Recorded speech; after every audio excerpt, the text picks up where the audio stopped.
Watch this. Joe Rogan totally exposed fake news in the World Economic Forum. Brian Stelter is now at the World Economic Forum. What can we do about these problems?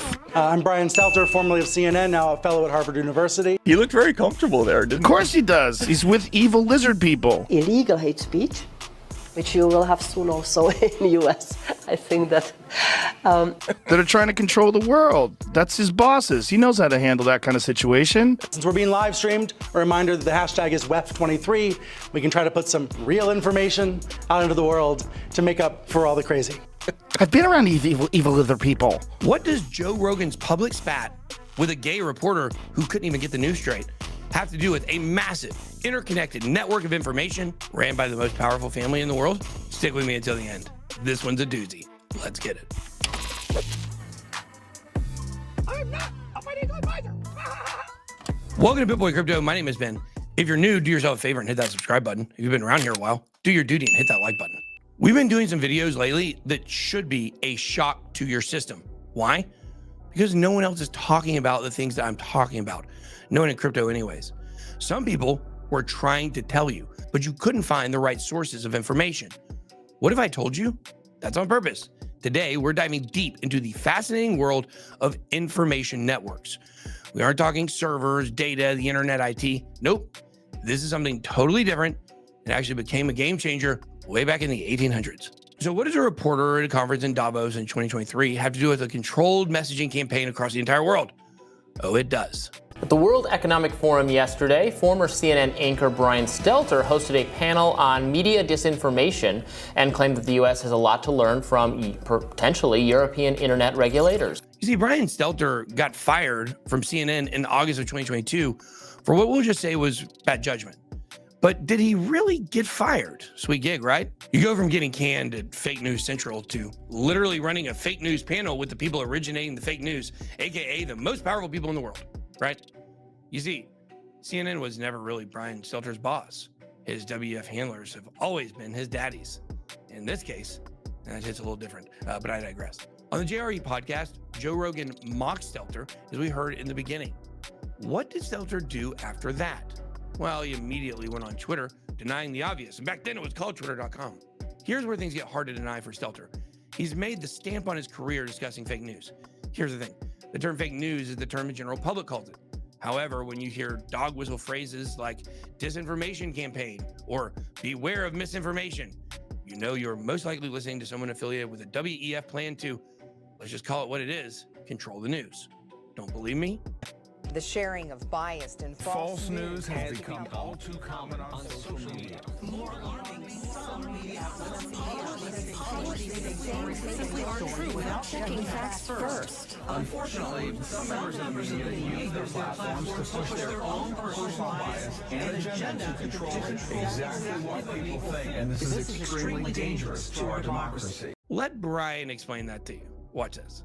I think you get the idea there, what's going on. All these anchors and all these markets are required to read this script. It's attacking fake news, but really what it's doing, it's kind of like the Fox Fair and Balanced slogan. It's a way of saying, we're fair, everybody else is biased. It's taking a page out of Trump's playbook. And I've been talking to staffers in markets, David, that say they're sickened by this, they're uncomfortable with it. You see, Brian is a master at his craft. He's able to take a story that's about several news organizations yearly running the same segments with the same words across the country and turn it into a Republicans and Fox News are lying to you bit. Pretty good, because Brian knows what he is doing with misinformation. He's doing what he's told, and he knows that he and CNN were equally as guilty as their competitors. They all do it. Stop believing Fox News is good and CNN is bad. Fox News is outlandish and CNN has the real stories. It's crazy. They are the same. The same people run them.